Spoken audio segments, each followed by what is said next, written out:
Hey everyone, welcome back. Hope you're having a fantastic day so far. So, how exactly would receiving $1,000 extra every single month, whether you're still in the workforce or whether you're retired and receiving Social Security benefits, impact you in your life?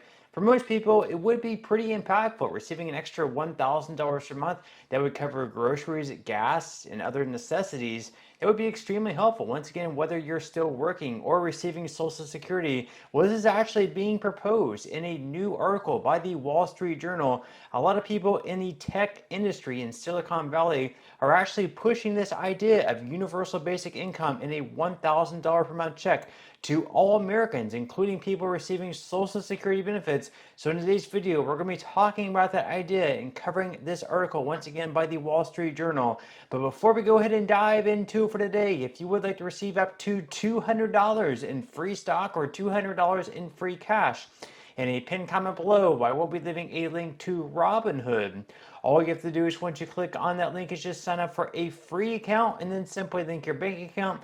You do not even have to make an opening deposit. At that point in time, Robinhood will be sending you one free stock worth all the way up to $200. And if you'd rather just have the cash, all you have to do is once you receive the free stock is just sell for what it's worth and then transfer the cash value right back to your bank account.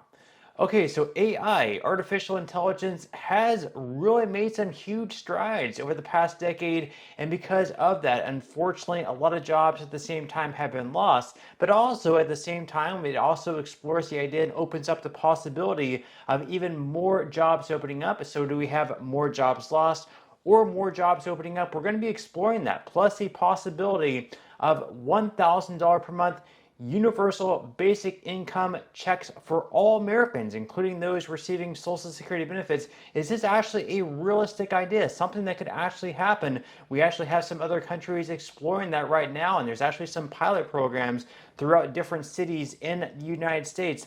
But according to the Wall Street Journal, they say that what Musk, Altman, and others say about AI funded universal basic income. So apparently this would actually be funded by artificial intelligence. It would not be funded by the taxpayer. So this is a little bit of a different idea. And once again, it is being, floated out there by different people in Silicon Valley. Could this actually come to fruition? So once again, according to the Wall Street Journal, AI is making ever more jobs obsolete. The solution from Silicon Valley: a universal paycheck, no work required. Technology titans, including Elon Musk and Sam Altman, see a future flush with wealth generated by artificial intelligence. Some tech heavyweights have endorsed no strings cash distributions for a decade, so-called Universal Basic Income, or UBI. While many think of UBI as a taxpayer-funded system, Silicon Valley's elite envision AI doing humans' work, from mundane factory jobs to highly skilled white-collar roles, and funding payouts through cost savings and more revenue. Tech leaders say that revenue can be shared under a massive wealth redistribution system. Suddenly, an idea once seen as a socialist policy that would reward idleness is one of the AI boom's hottest acronyms. So once again, $1,000 per month checks, universal basic income. This was once an idea seen as more on the left, like very, socialist, I guess. But now we actually have people in the tech industry in Silicon Valley actually pushing this idea, saying that maybe it's realistic that we can have this capitalist system in AI and artificial intelligence, and we can actually use that, even though it might be replacing jobs. In replace of that, we're going to be sending Americans $1,000 checks.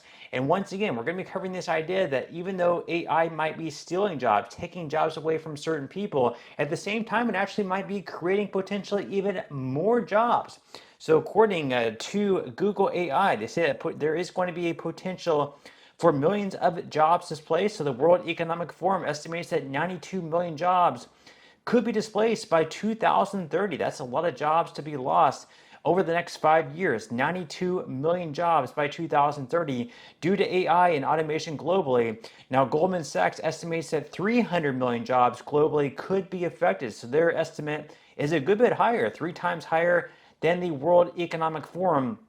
And then one CEO warns that AI could eliminate half of all entry-level white-collar jobs within 5 years, leading to a possible surge in unemployment. And once again, according to the World Economic Forum, about 23% of current jobs will undergo changes by 2027. So 2030 is not too far away. That's going to be some very big changes taking place over the next 5 years. How many people are going to lose their jobs because of this? We will have to wait and see. But at the same time, they also project that job growth could actually end up evolving out of this. So the World Economic Forum predicts that 170 million new jobs will be created by 2030. So remember, the WEF back there predicted that 92 million jobs could be displaced by 2030, but at the same time, even more jobs, 170 million new jobs, may be created because of AI by 2030. And the World Economic Forum also predicts a net gain of 12 million jobs globally by 2027.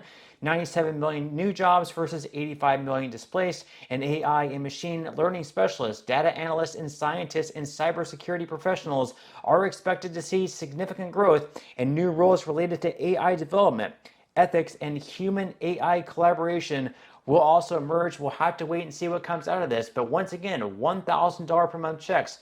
Who is endorsing this idea out of Silicon Valley? First off, we have Elon Musk. He is currently the CEO of Tesla.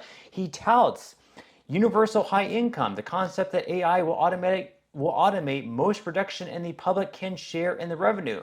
Musk said at a forum in May that universal income could create a Star Trek future with a level of prosperity and hopefully happiness that we can't quite imagine yet. And then we also have Mark Benioff, the CEO of Salesforce.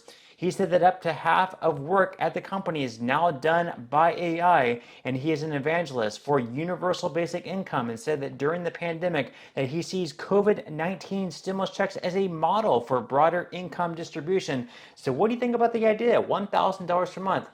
Do you like it? Do you think it could actually end up happening? Well, actually, interestingly enough, back during Joe Biden, whenever he first was running for president in the Democratic primary, he was running against several different candidates. One of them happened to be Andrew Yang, and Andrew Yang actually ran on an idea of universal basic income, $1,000 per month. He called this the freedom dividend. So you can see up on his website, he still has his idea up on his website. Not sure if he's going to run for president in 2028. We will have to wait and see. But he says, what is the freedom dividend?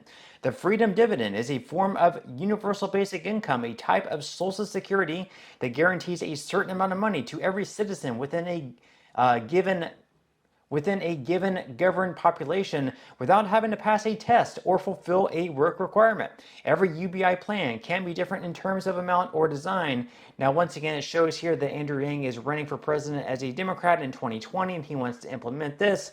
$12,000 per year to all U.S. citizens over the age of 18. So once again, everyone over the age of 18 under Yang's plan would be receiving a guaranteed $1,000 per month, whether they're working, whether they're looking for work, or whether they're not working or even looking for work. Either way, you'd receive $1,000 per month under Yang's plan. Now, this is a little bit different than the one we were just discussing, because this one actually would be funded by taxation.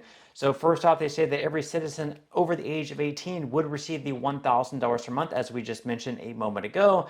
And then as far as how they would pay for the freedom dividend, he said it might be easier than you think. Andrew proposes funding the freedom dividend by consolidating some welfare programs and implementing a value-added tax of 10%. Current welfare and social program beneficiaries would be given a choice between their current benefits or $1,000 cash unconditionally. So once again, this is an idea that has been thrown out there by presidential candidates. It's been thrown out there by Congress. And now that it's in Silicon Valley, maybe it'll ramp up support over the next 5 years. We'll have to wait and see. But leave your thoughts and comments below. Is this something that you could see happening? Would you support it? Would you be against it? Leave your thoughts and comments below. But that's all I have for today's video, and I will see you in the next one.